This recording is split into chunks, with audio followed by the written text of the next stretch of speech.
Donc maintenant, nous allons rentrer dans le vif du sujet. Je vous convie tous à un comité d'allocation d'actifs avec nos panélistes. Donc Paul va en faire partie. Et j'appelle tout de suite sur la scène Virginie Robert. Alors Virginie Robert a monté sa société de gestion qui s'appelle Constance et Associés. Et passant, Constance Associés, décidément. Exactement. Et est spécialiste des actions plutôt nord-américaines, internationales, plutôt nord-américaines. Donc bienvenue Virginie, merci d'être avec nous. Vous pouvez l'applaudir. J'appelle également Léa Dauphas, qui est chef économiste chez TAC Economics. Et Vincent Juvin, qui est Global Strategist chez JP Morgan Asset Management. Bienvenue. Et Paul. Donc, ce que nous allons faire, donc la conférence va tenir en 3 parties. Vous, le public, quand vous vous êtes inscrit, normalement, les plus malins d'entre vous ont vu qu'il y avait 2 boutons. Un bouton pour s'inscrire et un bouton pour répondre à un sondage. Donc, tout le monde ne l'a pas fait, mais il y en a parmi vous qui ont répondu à un sondage, et donc on va s'appuyer en fait sur vos réponses pour élaborer ce scénario d'allocation d'actifs pour 2024. Donc la première partie concerne en fait les risques géopolitiques et macroéconomiques. Alors attention, quand on dit risque, ça peut être un risque à la baisse ou un risque à la hausse. Et on verra qu'il y a pas mal de risques à la hausse finalement dans un scénario d'allocation d'actifs. Donc ça va nous permettre, en fait, en regardant un peu les risques qu'on a anticipés, de voir s'il vaut être mieux tilté vers les actions que vers les obligations. Ensuite, on descendra dans les classes d'actifs, donc obligataires, et on terminera par les actions qui sont quand même les reines hein, de l'allocation d'actifs. Nous avons pris la décision de parler essentiellement d'actifs liquides. Néanmoins, on pourra peut-être faire des digressions, puisque ceux qui ont répondu ont posé des questions, et donc des questions où on a quelques questions sur des classes d'actifs non directionnelles. Donc voilà, donc Maria Margarita va donner son avis, bien évidemment, et mettre à jour le scénario d'allocation d'actifs en fonction de nos échanges. Donc sans plus attendre, nous allons découvrir la première partie du sondage. Donc, vous avez répondu sur les thèmes macro et géopolitique. Donc, je vais les lire. Le premier thème pour 2024 que vous jugez essentiel, c'est l'inflation. Ensuite, et sans blague, la campagne présidentielle américaine. Ensuite, la crise énergétique. Et moins prégnant, on va dire, les banques centrales, les tensions Chine-Taïwan et la guerre Russie-Ukraine. Nous verrons qu'il y a d'autres risques géopolitiques. Donc par avance, on va essayer d'être le plus neutre possible quand on évoquera les crises géopolitiques, mais ne nous en tenez pas rigueur s'il y a des mots qui ne sont pas forcément adaptés dans le fil des sujets. Voilà, donc tout de suite, je pose la première question à Léa. Donc d'après mon expérience de gérant diversifié, puisque dans la vraie vie, je suis également gérant diversifié, c'est intéressant de comprendre les enjeux géopolitiques, mais c'est difficile à gérer sur le plan financier. C'est-à-dire soit on arrive trop tôt, soit on arrive trop tard. Alors, est-ce que vous pensez que dans un scénario d'allocation d'actifs, il faille tenir compte de ces risques géopolitiques ? Alors, ce qui m'a fait très plaisir, c'est la présentation qu'on vient d'avoir par Paul, qui en fait est un bon résumé de ce que je fais par ailleurs, qui s'appelle, je suis désolée, je vais prendre un acronyme, les AMI, les éléments attendus mais imprévisibles. On sait qu'ils vont arriver, on ne sait pas quand, mais il faut quand même les considérer dans votre allocation d'actifs. Les risques géopolitiques en sont, j'en rajouterai 3 autres en fait, les évolutions technologiques, l'IA, les impacts non seulement géopolitiques mais aussi climatiques, et le dernier qui est le changement des politiques économiques. On est dans une situation qui va s'inverser, qui va être dans une situation différente de celle qu'on connaît. Là où vous avez raison, c'est le fait que, est-ce qu'aujourd'hui je suis capable de positionner un portefeuille en anticipant quelque chose sur le conflit en Israël ou en Hamas? J'ai beau être économiste, je n'ai pas de boule de cristal, et le métier d'économiste n'est pas d'avoir des boules de cristal. Par contre, il est d'avoir toujours des points d'ancrage et des points de bascule. Et dans le cas d'intégration de risques géopolitiques dans des portefeuilles, ça c'est un phénomène qui est profond, c'est exactement ce que montre Paul. On peut être à peu près sûr aujourd'hui que l'apparition de risques géopolitiques, aussi ou baissiers d'ailleurs, vont amener à deux choses importantes à prendre en compte. Un monde avec une inflation plus élevée, et deux, un monde avec une croissance potentielle probablement plus forte, ce qui implique aussi des changements et des bascules en termes de taux, de politique monétaire ou autre. Donc, il me paraît compliqué aujourd'hui de positionner des portefeuilles sur des scénarios qui sont incertains. Par contre, on sait que ces éléments-là, ces amis, vont se matérialiser à un moment ou à un autre, donc il faut l'intégrer, ces changements de bascule, dans les portefeuilles. Par exemple, sur l'intelligence artificielle, c'est un risque positif pour vous, un risque négatif, ou est-ce que ça peut être les deux en impliquant des risques géopolitiques? Alors, on peut difficilement utiliser l'intelligence artificielle sans utiliser... Enfin, c'est compliqué de mettre tous les risques ensemble. Donc l'intelligence artificielle, c'est plusieurs effets. Le premier, c'est nécessairement une croissance potentielle plus élevée. Et ça me fait extrêmement plaisir, Paul, que vous ayez ce mouvement-là là-dessus. Le deuxième, donc, c'est une hausse de la productivité, une croissance potentielle qui est plus élevée. Il y a une question sur l'inflation. Ça reste discutable quel est l'effet de l'intelligence artificielle sur l'inflation. Maintenant, prenons un scénario géopolitique lambda. La plupart du temps, c'est plutôt des chocs haussiers sur les matières premières, avec des effets haussiers sur l'inflation. Je pense qu'il faut retenir en termes d'allocation, c'est non, vous ne pouvez pas mettre des scénarios extrêmes et les matérialiser, c'est le concept du scénario extrême, c'est jamais des scénarios centrales. Par contre, il faut les préparer. Alors, normalement, si vous êtes en allocation ou gérant, vous n'aimez pas vos amis des risques, mais le rôle de ces amis-là, c'est par contre de faire des comités, et au-delà juste de parler d'un scénario Taïwan-Chine, c'est vraiment de prendre du temps de se poser pour faire des scénarios de risque et d'en mesurer les implications sur les portefeuilles, pas seulement d'en parler, mais d'être préparé quand ce scénario-là se matérialisera, parce qu'on sait qu'il va se matérialiser. Très bien, merci beaucoup. La parole est à Virginie, qui est donc gérante spécialisée sur les actions. Est-ce que dans votre scénario d'investissement sur les actions plutôt internationales, vous prenez en compte des risques géopolitiques ou finalement vous vous concentrez sur les entreprises? Alors, nous, notre process, c'est vraiment les entreprises. Ça part du fait que pour nous, la création de valeur sur le long terme, c'est l'entreprise. Bon, donc c'est pour ça qu'on est long equity. Donc nous, on a tout un process et effectivement intervient en dernière étape, je dirais, l'analyse macro, le risque géopolitique, etc. Mais force est de constater qu'on a quand même une vision qu'on essaye d'imaginer ce que peut être le monde de demain, et surtout, on essaye d'analyser, parce que je suis assez terre à terre, quand on a, et vous avez dû le constater, quand on a une crise politique qui arrive, première chose, le marché est dans une certaine résilience. Alors je ne sais pas si c'est à force et que le marché, c'est quand même assez étonnant. Vous voyez sur le dernier conflit, la réaction du marché le lendemain ou les quelques jours après. Donc il y a une certaine résilience, et surtout, ce qu'il faut bien voir, c'est que les effets à moyen terme, c'est cela qu'on n'a pas bien analysé. Et notamment, on l'a vu dans le conflit russo-ukrainien, personne, et pas les politiques, et bon, les économistes peut-être, mais dans une plus large mesure, mais le schéma de l'inflation, alors il se trouve que c'est arrivé à un moment donné où on sortait évidemment il y avait la pandémie, il y avait cette espèce d'anomalie dans notre monde de financier, mais c'est ça. Donc en fait, c'est le déplacement, c'est la géopolitique il faut essayer de l'analyser, qu'est-ce que ça veut dire dans la géoéconomie.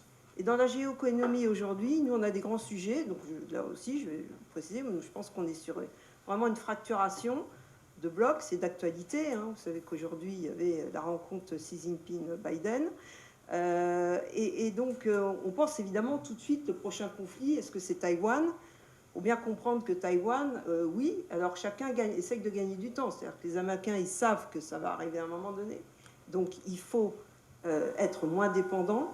Et puis, les Chinois, ils ont quand même encore besoin des Américains pour s'équiper en matière de technologie. Donc tout ça, il faut essayer de l'intégrer. C'est pas facile. Il faut essayer de comprendre quelles sont les sociétés qui vont effectivement en pâtir ou en bénéficier. C'est bien ça le sujet. C'est ça, c'est notre métier. Merci Virginie. Paul, quand on a préparé cette conférence, on a parlé du futur de l'élection présidentielle américaine avec le retour de Voldemort-Trump possible. Est-ce que pour vous c'est vraiment un élément essentiel à prendre en compte en 2024, que ce soit sur la partie taux, on va voir plus tard, ou sur la partie action? Est-ce que ça peut ramener autant de volatilité, cette saison 2, que celle qu'on a connue en 2016? Je crois que, au niveau personnel, je crois que ça peut être quelque chose de très important. Franchement, encore 4 ans de Trump comme président, je ne sais pas si, comme je peux l'analyser, je ne sais pas si je peux continuer à travailler dans ce monde. Pourtant, les marchés étaient quand même très en forme. Les marchés étaient très en forme, mais je crois qu'il faut comprendre que normalement, les événements politiques, les changements politiques n'ont pas forcément un impact très important sur les marchés. Si on regarde l'ensemble de l'histoire aux US, depuis qu'il n'y a que des démocrates ou des présidents démocrates ou républicains, le retour sur investissement dans les actions américaines est supérieur pendant des périodes de des présidents démocrates. Donc, ce n'est pas forcément ce qu'on peut imaginer. Voilà, les républicains, ils sont beaucoup mieux pour les marchés. Mais je dirais que dans l'ensemble, les événements géopolitiques, les événements politiques, il peut y avoir un impact transitoire sur les marchés, mais ça ne dure pas autant que ça. Même les guerres, les grandes guerres, on a vu avec la Russie et l'Ukraine que l'impact sur les marchés actions était finalement, ça a duré pendant quelques semaines, mais ça n'a pas été énorme. Le seul impact qu'on a témoigné, c'était un impact sur le prix de l'énergie et les produits agricoles. Peut-être cette fois-ci, si Trump revient, je crois qu'après avoir subi 4 ans de sa présidence, peut-être on va se méfier un peu plus que la dernière fois. Et après le 6 janvier, je crois que les gens vont se méfier un peu plus. Donc ils attendront peut-être plus de volatilité.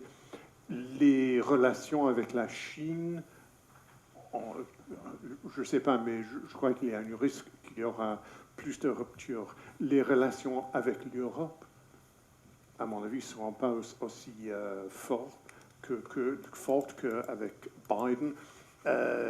Il y a la possibilité que Trump dit OK, autant, on s'en fout, on quitte l'OTAN, l'accord de Paris sur le changement du climat, ça sera encore une fois terminé pour les Américains. Donc, je crois qu'il peut y avoir certains éléments de volatilité au niveau international, mais comme je disais, pour la durée, probablement il n'y aura pas de grand impact.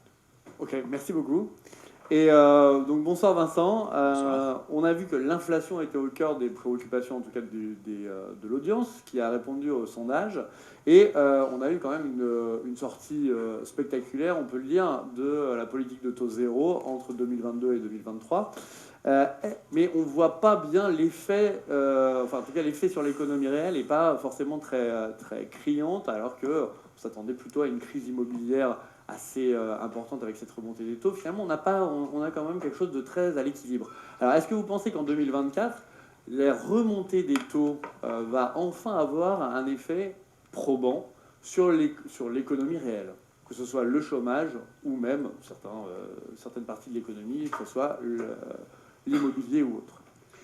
Oui, alors l'inflation, je suis quelque part un peu surpris que vous le notiez en première place, puisque finalement c'est de moins en moins un problème, mais quelque part c'est le bon résultat, en tout cas des politiques monétaires qui ont été déployées ces derniers temps. On a aujourd'hui une inflation qui se normalise beaucoup plus vite que ce que d'aucuns avaient anticipé. Et je pense que sur 2024, on peut raisonnablement estimer aujourd'hui qu'on aura une inflation qui retrouvera à peu de choses près l'objectif des banques centrales d'ici la fin de l'année. Donc ça veut dire que ça fait que cette politique restrictive qui suscite des questions pour 2024 va vraisemblablement le devenir un petit peu moins en 2024, ce qui réduit déjà potentiellement les risques à partir du 3e, 4e trimestre, à l'heure où on aura sans doute les premières hausses de taux. Donc, on a un effet retard de l'économie qui... Baisse de taux. Baisse de taux, excusez-moi. On a un effet retard sur l'économie, il est évident. On le craignait sur... Juste un petit complément, Oui. parce que c'est une question que je me pose. Est-ce qu'en 2024, l'important, c'est les futures baisses de taux ou c'est le rythme de réduction du bilan des banques centrales qui va prendre finalement la suite des hausses de taux pour que le taux résultant soit finalement assez équilibré? Ou est-ce que tout le monde va rester focalisé sur le taux headline? C'est une bonne question. Donc, je vais essayer de répondre, mais pas à ta question, mais je vais utiliser ce que tu viens d'évoquer pour évoquer peut-être un sujet d'asset allocation intimement lié aux perspectives d'inflation. Donc, on va reparler de macro dans un instant, mais peut-être sur cette discussion de l'inflation. L'hyperinflation de 2022-2023, c'est fini. On retrouve un environnement d'inflation qui est finalement beaucoup plus normal. Mais ça veut dire que beaucoup plus normal, c'est en ligne avec l'objectif des banques centrales. Donc, c'est beaucoup plus élevé que la période de taux zéro que tu évoquais, Pierre, il y a un instant. Ça, c'est vraisemblablement fini aussi, pour différentes raisons. Le contexte géopolitique qu'on vient d'expliquer, peut-être l'IA qui nous donne un peu plus de productivité, qui fait un petit peu un emballement sur l'économie. On est également dans une phase de plein emploi qui, elle, malgré la hausse des taux, va vraisemblablement perdurer, puisque les hausses de taux ne vont pas ralentir la dynamique sur le marché de l'emploi. Il y a des éléments démographiques qui font qu'aujourd'hui, on a un plein emploi a priori garanti, en tout cas pour quelques années, parce qu'on a des baby boomers qui partent massivement à la pension. On a des politiques climatiques qui sont inflationnistes. En Europe, on taxe le carbone. C'est pour ça notamment que le CO2 par unité de PIB a baissé.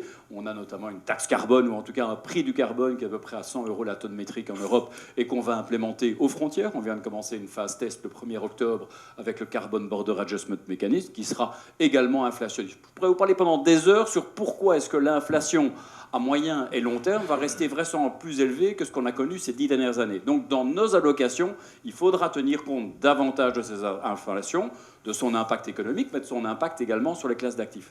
Ta question est importante, ça veut dire que clairement, moi je parlerai tout à l'heure notamment d'intérêt pour le marché obligataire aujourd'hui, mais dans un monde où les taux d'intérêt ne montent peut-être plus au niveau des banques centrales, mais où les banques centrales vont continuer à réduire leur bilan, il faut s'attendre notamment à ce que sur les marchés obligataires, on ait potentiellement plus de volatilité. D'abord parce qu'on a plus d'inflation.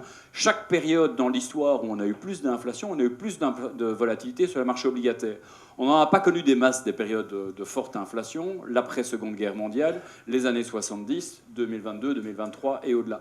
Dans chacune de ces périodes, on avait à la fois plus de volatilité sur l'inflation, plus de volatilité sur les obliques, et a fortiori, si les banques centrales se retirent avec leur quantitative tightening, ça va donner plus de volatilité.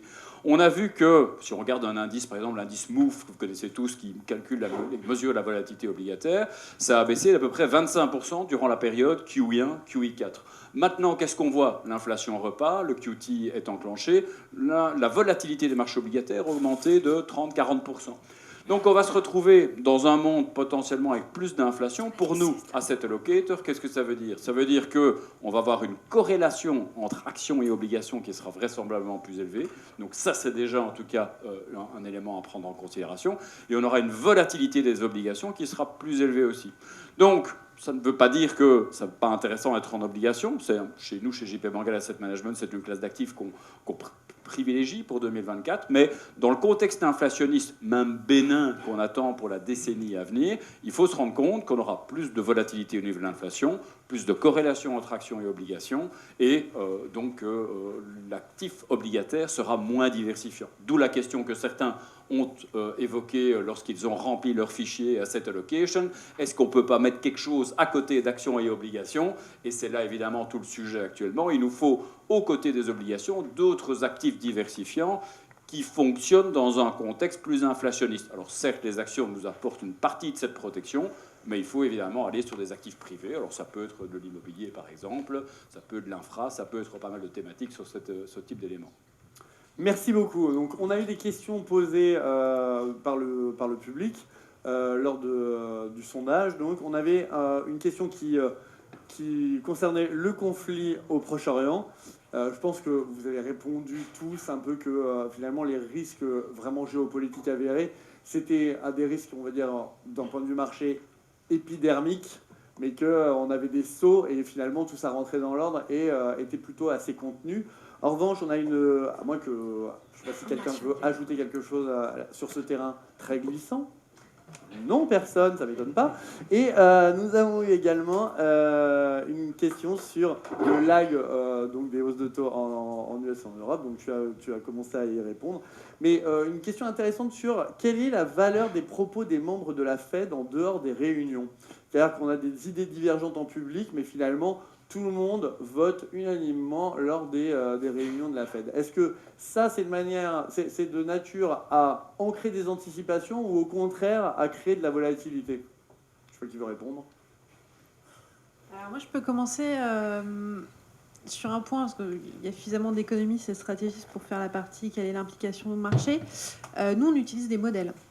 Et donc, on utilise de l'IA, on utilise des LLM ou autres, et on les utilise aujourd'hui notamment sur les propos des membres de la Fed, comité hors comité, quel que soit le speech, et maintenant, on arrive même à prendre les tons des vidéos et la dissonance avec laquelle ils appliquent ces discours-là. Ce qu'on observe, et ce qui est assez intéressant, c'est que, certes, il y a beau avoir un consensus, il y a à la fois les propos et le fait qu'on est rentré depuis quelques trimestres maintenant dans une communication banque centrale qui est un peu différente de ce qu'on avait avant. On était passé du forward guidance à la data dependence.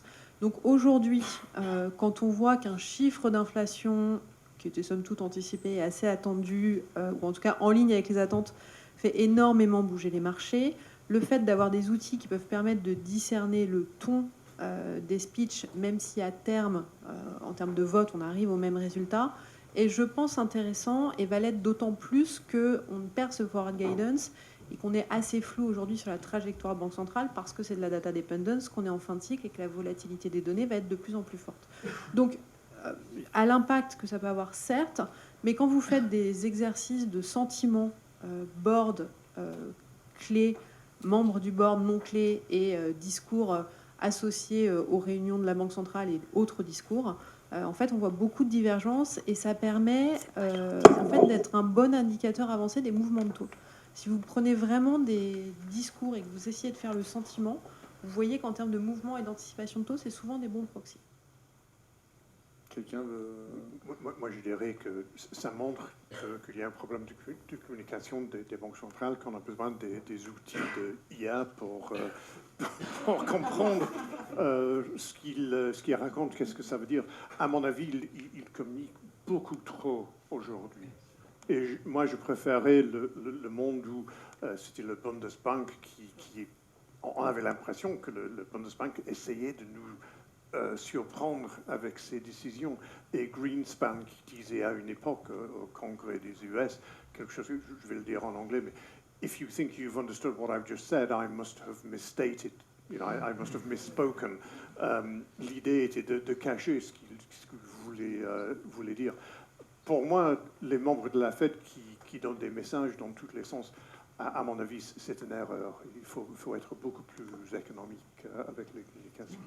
Bon, si je résume cette première partie, et là on n'a pas répété, donc en vous entendant, je pense qu'on est plutôt tilté vers les actions que vers les obligations, en tout cas pour l'année à venir, même s'il va y avoir de la volatilité sur les obligations.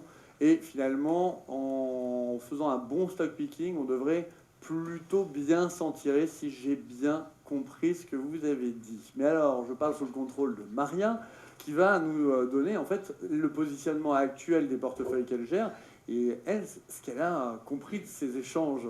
Oui, bien sûr.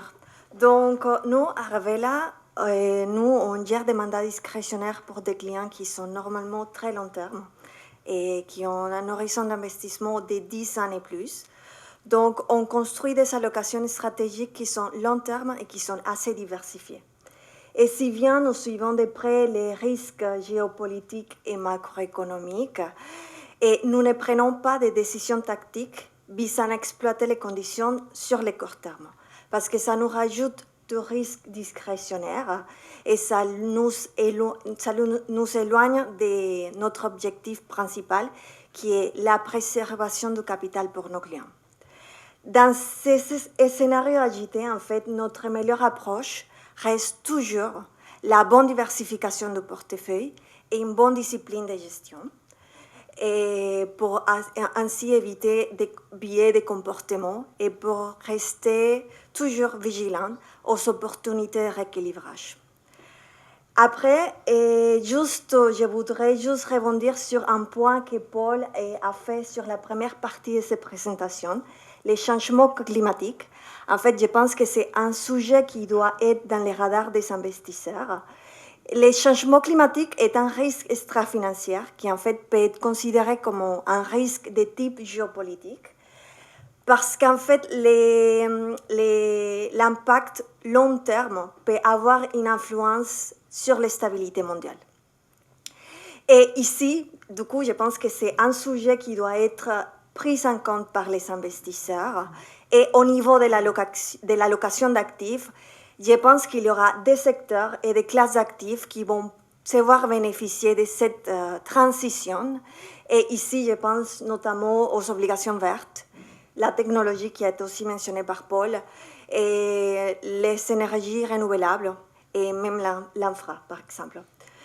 Et du coup, juste pour finir cette première partie du panel, et je voudrais vous présenter les positionnements du panel. Donc, du coup, comme Pierre l'a dit, voilà, il y a quand même un sentiment. Et le sentiment du panel, c'est plutôt... C'est pas le bon slide, mais on a des problèmes techniques. Mais vous oui, l'aurez désolé, remarqué. on a quelques problèmes techniques. Vous l'aurez remarqué. Donc, du coup, je vais les dire plutôt à l'oral. Et du coup, en fait, d'après ce qui vient d'être dit, il y a quand même un sentiment qui est beaucoup plus tilté sur les actions, sachant qu'il y a quand même des opportunités dans la classe d'actifs des obligations avec cette hausse d'intérêt.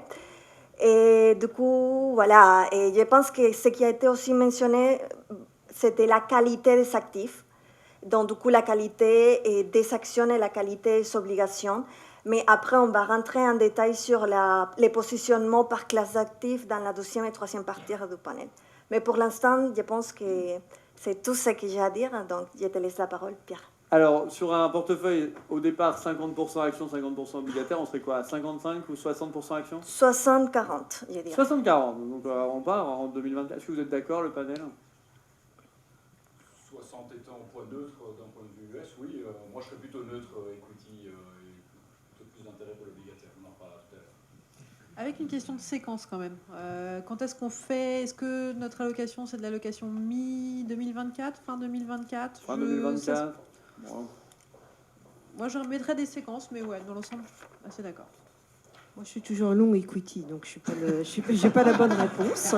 Parce qu'en fait, si vous partez du principe que vous investissez pour 10 ans, c'est ce que nous, on présente à nos clients, c'est ce que Paul vous a parfaitement décrit de façon magistrale dans cette première partie, c'est qu'il faut des actions. Donc voilà. Mais concrètement, non, il nous arrive d'abaisser quand même, de réduire, comme on dit dans notre jargon, la voilure. Et pour le moment, je peux vous dire qu'on ne la réduit pas et qu'on l'a plutôt renforcée. Et moi je suis sous-pondéré dans les actions pour l'instant, d'une manière tactique.